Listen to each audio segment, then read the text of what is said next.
Souhaitez-vous devenir un véritable atout psionique? Eh bien, nous avons exactement ce qu'il vous faut, des produits dérivés pour vous aider à résoudre cette question. Nous vous proposons dès à présent un T-shirt et une tasse exclusifs. Le lien est disponible dans la description ci-dessous. L'influenceur en ligne Ian Carroll, que beaucoup d'entre vous n'ont peut-être jamais entendu parler, moi-même je n'en avais jamais entendu parler non plus, il vient de passer chez Joe Rogan et ils ont parlé d'OVNI. Et ce que Joe Rogan avait à dire sur les OVNI était assez intéressant parce que ce dont il parle dans cette interview concernant les OVNI, je pouvais m'identifier à beaucoup de choses et je suis sûr que vous aussi. Et Yann, cet influenceur dont je n'avais jamais entendu parler, parlait aussi des OVNI. Ils ont soulevé de très bons points et un point en particulier sur lequel nous allons nous concentrer un peu plus tard dans la vidéo est la chose la plus importante sur laquelle je veux me concentrer, n'est-ce pas? Le plat principal, n'est-ce pas? Nous aurons quelques amuse-gueules d'abord. C'est cette menace imminente d'invasion extraterrestre prévue pour 2027. Oui, vous m'avez bien entendu, n'est-ce pas? C'est quelque chose qui circule et les gens nous mettent en garde contre cela, disant que ce n'est pas réel, que ça n'arrive pas. Mais les gens vont s'en servir, n'est-ce pas? Et ils le disent. Alors, nous y reviendrons au fur et à mesure que nous avancerons. Mais d'abord, commençons par l'idée générale concernant les PAN. Encore une fois, je mettrai un lien dans la description vers l'interview complète sur le podcast de Joe Rogan. Mais cette conversation ici était fascinante, alors regardons. Bon, qu'est-ce que tu penses qu'il se passe avec cette affaire des UAP? Mec, j'adore cette putain de conversation. J'adore cette discussion. C'est le plus intéressant. Je ne me lasse jamais. Voulez-vous prendre l'angle de, par exemple, quels sont les métiers, ou voulez-vous prendre le plus grand angle de, par exemple, quel est le phénomène? D'accord. On va commencer par ce qu'est le phénomène. Je pense qu'en ce moment, la science, la renaissance, la religion et l'exposition au pan convergent toutes vers des vérités similaires. Et ce que je veux dire par là, c'est que, la science, vous savez, la science de la conscience, comment on ne sait pas vraiment d'où diable vient la conscience. Mais beaucoup de gens commencent à suggérer qu'on dirait que nous sommes des antennes qui reçoivent la conscience d'une sorte de champ de conscience ou d'un autre type comme... Avez-vous lu du Thomas Campbell? Je ne crois pas. Il faudrait absolument que tu lises La Grande Terreur, la théorie du tout. Ce sont des choses vraiment très étranges. C'est quelque chose de très difficile à avaler. Il faut absolument y revenir et l'écouter à plusieurs reprises. J'aimais ce genre de truc. Ou le lire plusieurs fois. Je l'ai eu au podcast et à la fin, j'ai dit, moi, il faut qu'on s'arrête, là. Et je dois réfléchir à tout ce que tu as dit, là. Et puis, on te fera revenir et on ira plus loin. Parce qu'il voulait continuer et aller de plus en plus loin. Il vit dans ses sphères. Ça n'en finit plus, mec, parce que tu parles de métaphysique, tu parles de physique, tu parles de choses comme l'histoire et la divulgation sur l'histoire. Et je soupçonne que d'où vient la conscience, c'est ce multivers, ce champ conscient, cet éther, cette chose multidimensionnelle, peu importe. Je soupçonne que c'est très similaire à ce que les UAP traversent entre tes sortes. Et je soupçonne que c'est très similaire à ce que nous identifions comme les dieux au pluriel, les extraterrestres au pluriel, qui ont ces capacités que nous n'avons pas.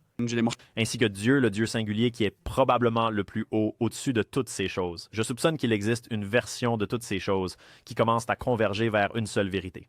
Et cette idée est en train de devenir populaire, et on en a déjà parlé auparavant, non? Que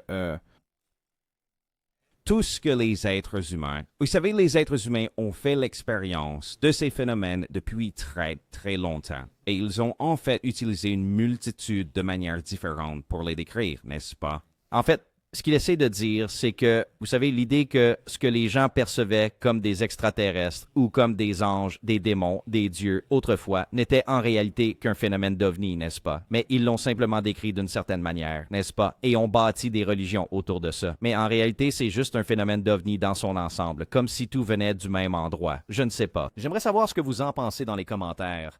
Ça me semble être une idée plutôt raisonnable, pour être tout à fait honnête.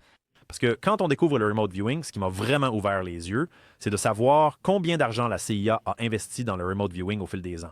La CIA ne dépense pas des millions et des millions de dollars pour des conneries de charlatans qui ne fonctionneront pas. Ils le feraient un petit moment, mais ils l'ont fait, et le font encore et encore. Et maintenant, nous avons des révélations de personnes qui dénoncent qu'ils le font encore aujourd'hui, et je suis dans le programme, et voici comment nous l'avons fait. Avez-vous écouté les télépathies tapes? J'en ai écouté quelques-uns, un peu. Je n'ai pas tout écouté. J'ai reçu Kai Dickens sur le podcast l'autre jour et elle a tout expliqué en détail. C'est absolument prouvable, des heures et des heures et des heures de témoignages d'enfants autistes non-verbaux qui ont la télépathie. Une télépathie clairement prouvée. C'est indéniable. Avec une précision de 100%, c'est incroyable. Oui, et je soupçonne que tout ça, et qu'il n'y a qu'une militarisation de cela. Ce n'est pas seulement une étude publique, il y a eu certainement une étude privée par les agences de renseignement et probablement les développeurs d'armes depuis très longtemps. Et si vous n'avez pas encore entendu parler des telepathy tapes, où étiez-vous passé, sérieusement, que vous soyez d'accord ou non? C'est devenu une sorte de phénomène viral qui fait partie de l'ère du temps, vous savez, maintenant. Je veux dire, ça a même dépassé le podcast de Joe Rogan pour devenir le podcast numéro 1 au monde. Ils ont un nouveau documentaire qui va sortir. Je pense qu'ils ont obtenu tout le financement pour ça, donc ils devraient le tourner, tu sais. Qui sait quand ça sortira? Peut-être 1 an et demi, peu importe. Je ne sais honnêtement pas combien de temps ce genre de choses prend. Mais cette idée que la CIA n'investirait pas dans la vision à distance pendant une si longue période s'il n'y avait absolument rien de concret derrière tout ça. Vous savez, il y a un fond de vérité dans cet argument, jusqu'à un certain point, n'est-ce pas? Mais nous gaspillons aussi énormément d'argent pour des choses qui n'en valent pas la peine.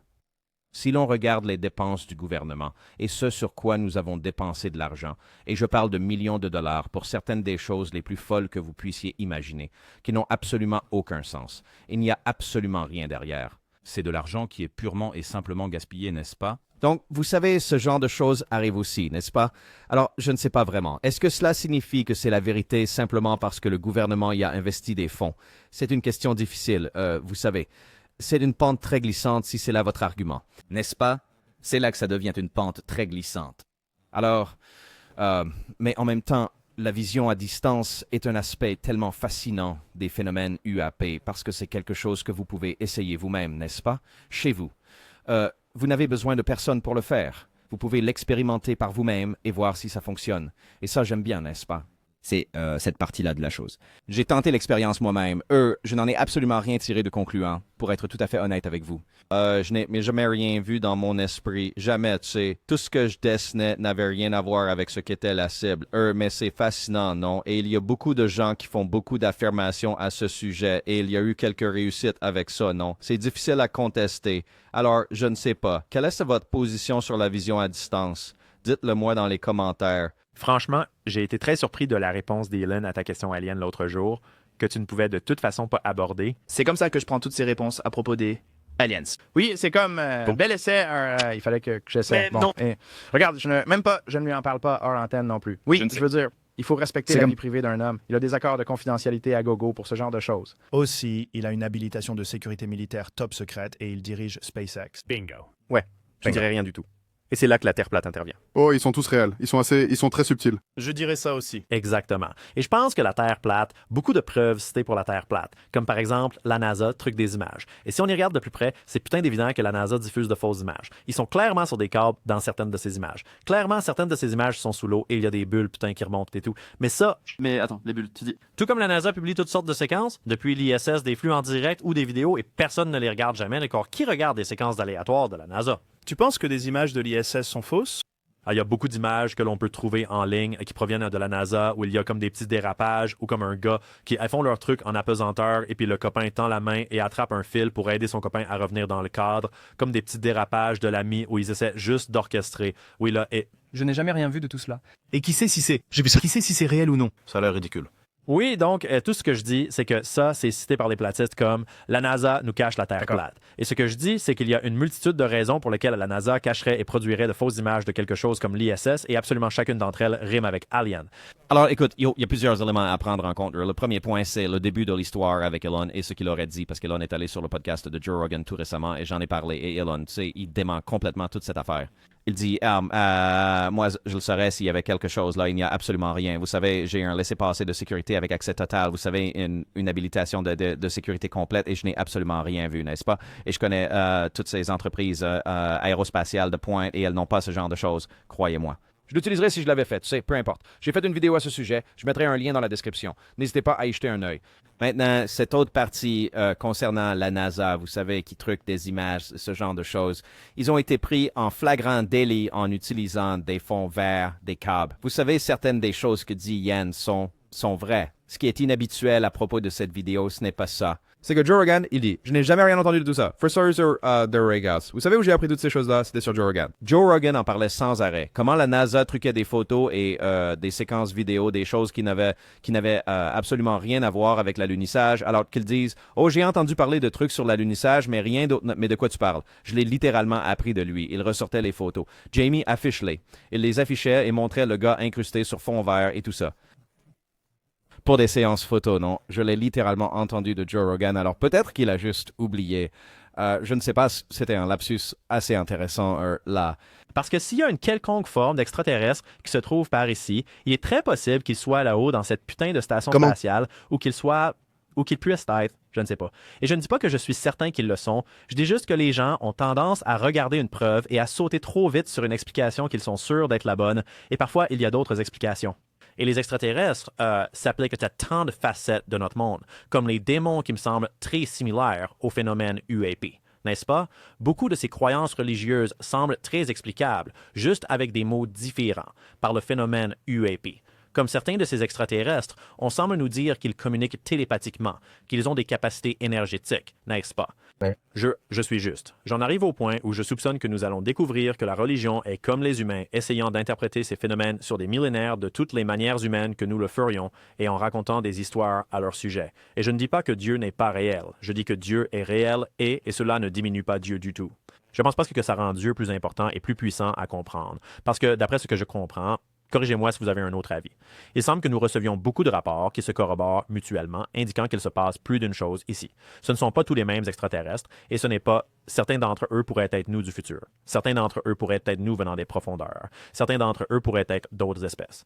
Wedding Brother, il est très difficile de cerner la nature exacte de ces phénomènes, mais ils ne sont absolument pas le fruit de l'imagination. Encore une fois, il y a beaucoup de phénomènes qui se produisent, n'est-ce pas? Et cette idée que nous l'avons juste mal interprétée, mais vous savez, l'idée que c'est tout, comme Ian semble l'insinuer, vous savez, on a des humains qui viennent du futur, on a des humains qui sont sous l'eau, on a des humains qui sont ici, on a, ou peut-être pas des humains, mais des êtres, vous savez? Des êtres d'ici et des êtres de là, et des êtres ceci et des êtres cela, et interdimensionnels, et des dieux, et tout ça, comme tout ça. Non, mais ça me paraît vraiment excessif. Tu vois ce que je veux dire? C'est juste comme si tous les clichés de science-fiction étaient devenus réalité, tu sais. Je suis absolument convaincu que quelque chose se passe, mais je ne suis pas sûr de croire entièrement que tout cela soit vrai.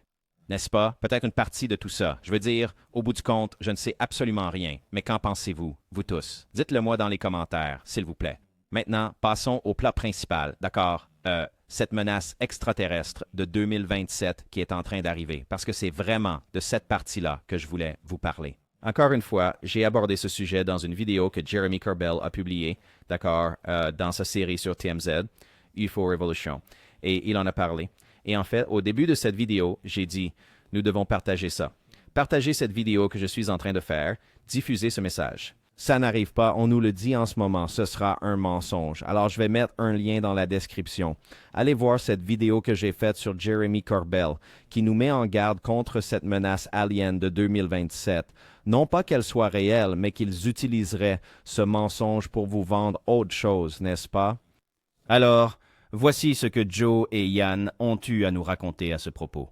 Et je pense que certains d'entre eux Oui, je sont suis les d'accord avec ça. nôtres. Ouais. Je pense, et ça, je crois que la dissimulation est la partie la plus étrange, cependant. C'est comme si vous remontiez à l'opération Blue Book. Quand ils ont commencé à faire cela, le seul et unique but de l'opération Blue Book était de prendre n'importe quelle histoire crédible et de la faire passer pour ridicule. Oui, oui. Et ils en ont parlé ouvertement, et puis Hynek, quand il a quitté l'opération Blue Book, s'est mis à y croire et a commencé à parler des ovnis comme une réalité. Ça, c'est un putain de ça, c'est un énorme signal d'alarme, là. Je veux dire, la communauté OVNI est remplie de gens comme ça qui sont... Et c'est vraiment difficile de savoir qui est qui. C'est super difficile de savoir qui est qui. Et as-tu remarqué comme récemment, il y a environ un mois, il y a eu cette nouvelle fracassante qui a enflammé toute la communauté UAP à propos de cette divulgation que je crois que Jeremy Corbell dénonçait, si je me souviens bien. Il disait qu'ils allaient utiliser le projet Blue Beam, qu'ils allaient nous duper en nous faisant croire qu'un vaisseau mère arriverait dans 3 ans. Je l'ai bien entendu. Et ça devient une situation où on se demande comment savoir. Il prétend le dénoncer, mais comment être sûr qu'il le dénonce vraiment? C'est juste. C'est le test ultime pour savoir si vous êtes suffisamment sceptique, mais aussi suffisamment ouvert d'esprit et assez réfléchi. Et puis, s'il y a des croyants, refilez-leur des conneries. Nourrissez-les de foutaises. Je veux Exactement. Ils n'ont même pas besoin de savoir qu'ils sont dans le coup. C'est n'est-ce exact. pas? Ils n'ont pas du tout à le savoir et ça pourrait être comme des conneries un peu plausibles et ensuite ça pourrait être corroboré par d'autres balivernes que tu as. Je pense que c'est ce que la plupart des barristers sont dans la plupart des domaines. Je pense que ce sont généralement des idiots utiles, comme des gens comme moi, sincèrement. Comme, je suis d'une certaine manière une de ces personnes, dans le sens où si je me laisse berner par quelque chose, je le deviens. C'est pourquoi il est si important de réfléchir très attentivement et d'accepter d'avoir tort, parce qu'on ne sait jamais quelles sont nos sources. Oui. C'est aussi pour ça que je fais très attention à ne pas faire trop de choses, comme des fuites ou des dénonciations ou... Parce que comment diable pourrais-je savoir qui vous êtes? Je ne veux pas passer tout mon temps à essayer de vous vérifier, de découvrir d'où vous venez et d'où provient votre histoire. Je préférerais de loin juste apprendre. Il y a tellement à apprendre. Eh bien, Encore une fois, je mettrai un lien dans la description vers la vidéo que j'ai réalisée qui couvre tout cela en détail afin que vous puissiez obtenir toutes les informations nécessaires à ce sujet. Car dans cette vidéo, j'expose clairement qui a initié cette menace extraterrestre de 2027 qui est en train de se produire, n'est-ce pas? Et d'où Jeremy Corbell tire toutes ces informations, n'est-ce pas? Alors, s'il vous plaît, n'hésitez pas à consulter cette vidéo. Je vous recommande vivement de le regarder et de le partager car nous ne devrions absolument pas alimenter ce genre de récit complètement fou, d'accord? Il n'y a pas de vaisseau mère extraterrestre qui va arriver dans quelques années. Je parierais ma chemise là-dessus, n'est-ce pas? C'est mon opinion, surtout quand on découvre la véritable source d'où tout cela provient. Écoutez bien, et c'est là tout le problème avec ça, n'est-ce pas? Il y a tout simplement des conneries qui sont délibérément injectées dans la communauté OVNI, n'est-ce pas? C'est un fait absolument avéré, mais il se passe aussi réellement quelque chose avec le phénomène. C'est également un fait indéniable, n'est-ce pas? Alors, trouver le juste équilibre sur cette corde raide, c'est vraiment difficile, n'est-ce pas? Parce qu'il y a toutes ces choses absolument extraordinaires qui sont évoquées et dont on se réclame, n'est-ce pas? Et une partie de tout cela est probablement vraie, mais une très grande partie ne l'est absolument pas. Et cela est souvent utilisé contre vous, n'est-ce pas? Pour vous éloigner du peu de vérité qu'il y a, et je comprends. C'est vraiment difficile de savoir ce qui se passe, n'est-ce pas? Alors... Et moi, vous savez le point d'Ian sur le fait de ne pas vouloir s'impliquer avec des lanceurs d'alerte et tout ça parce que c'est difficile de les vérifier. Genre, mec, je peux tellement m'identifier à ça, vous savez, comme les vérifier. Et je veux dire, l'émission s'appelle Vetted, n'est-ce pas? Mais la vérité, c'est que je n'ai pas ce genre de ressources pour faire, par exemple, des vérifications approfondies sur les gens et, vous savez, dénoncer les lanceurs d'alerte et toutes ces choses. Vous savez, c'est super difficile à faire, n'est-ce pas? Parce que, encore une fois, il y a tellement de gens qui balancent des conneries dans cette communauté, n'est-ce pas? Et il y a de fortes chances que Reg, Texka et peut-être 2 seulement soient légitimes et les 8 autres ne le sont absolument pas, n'est-ce pas? Alors, ça devient vraiment, vraiment compliqué et c'est juste énormément de ressources gaspillées pour des personnes qui ne font que vous mentir, n'est-ce pas? Et peut-être que cela en fait partie de pousser les gens à gaspiller leurs ressources là-dessus. Donc, je pouvais tout à fait me sentir concerné par cela et nous devons aussi être conscients de, vous savez, des influenceurs comme Ian et même moi à un niveau beaucoup plus modeste, du type d'information que nous diffusons également, n'est-ce pas? Je comprends donc. C'est un numéro d'équilibriste vraiment difficile à tenir, c'est certain. L'une des choses sur les plus étranges concernant le travail de Jacques Vallée, c'est que Jacques Vallée documente ces phénomènes. Et ce, je le répète, depuis, je crois, les années 50 ou 60 quand il a commencé. Mais il a également documenté des récits historiques. Et ces récits historiques sont Tu veux dire d'avant les temps modernes? comme au 18e et au 19e siècle, et ces histoires, ce sont toujours les mêmes histoires. C'est la même histoire et les gens n'en ont même jamais entendu parler. Non seulement ça, mais dans les années 70, il documente cette femme qui, en Californie, a trouvé un engin en forme d'œuf dans son jardin. Genre, elle raconte cette histoire d'avoir affronté cette entité. C'était un engin en forme d'œuf. Ces putains d'engins en forme d'œuf, tous décrits par des gens qui ne savent absolument pas que quelqu'un d'autre a déjà décrit cette même histoire. Et personne ne choisirait jamais une forme d'œuf lorsqu'il décrirait un avion. D'accord. Jamais. Oui, c'est ça. Surtout à ce moment-là. Et c'est aussi entièrement de la communication télépathique. Ce ne sont que des moments un peu étranges. Perte de conscience, souvenirs confus, on dirait que ton cerveau a été fait si tu ne sais pas ce qui se passe. Tu te retrouves dans un champ, comment je suis arrivé ici. Il y a un tas de trucs bizarres. C'est la même histoire qui se répète encore et encore et encore. À tel point qu'on en arrive à... Premièrement, il est clair que quand on traite de choses des 17e et 18e siècles, ce n'est pas de la propagande moderne, ce n'est pas le gouvernement, ce n'est pas... On ne cachait pas de drones dans les années 1700. Alors pourquoi ces gens racontent-ils ça? Pourquoi ces histoires sont-elles dans cette putain de Bhagavad Gita? Je veux dire, on pourrait soutenir, pas la Bhagavad Gita, mais on pourrait soutenir qu'à l'époque, les gens écrivaient de la fiction ou cherchaient l'attention. Ça pourrait s'appliquer, mais je suis sceptique. Et je suis tout à fait d'accord avec ça. Si on regarde un peu toutes les différentes... vous savez, des récits et des histoires dont l'origine remonte à des siècles, n'est-ce pas? Voire même à des millénaires. Il se passe vraiment quelque chose d'étrange, n'est-ce pas? Alors, oui, c'est absolument certain. C'est là mon opinion. Ce que c'est, je ne le sais pas encore. Mais on va trouver la solution ensemble, n'est-ce pas? Bon, alors, je mettrai un lien dans la description de cette interview avec Ian Carroll. Et encore une fois, j'ai beaucoup apprécié. C'était une interview vraiment, vraiment géniale. On dirait juste un gars normal qui se penche là-dessus, honnêtement, ce à quoi je peux beaucoup m'identifier. Et j'ai hâte de voir d'autres interviews avec lui. Encore une fois, c'est la première fois que j'arrive sur la scène pour découvrir qui il est, mais ce fut une conversation intéressante. C'est le moins qu'on puisse dire. Alors dites-moi ce que vous en pensez dans les commentaires et on se retrouve dans la prochaine vidéo. N'oubliez pas, chaque jour est un cadeau, les amis. Que la paix soit.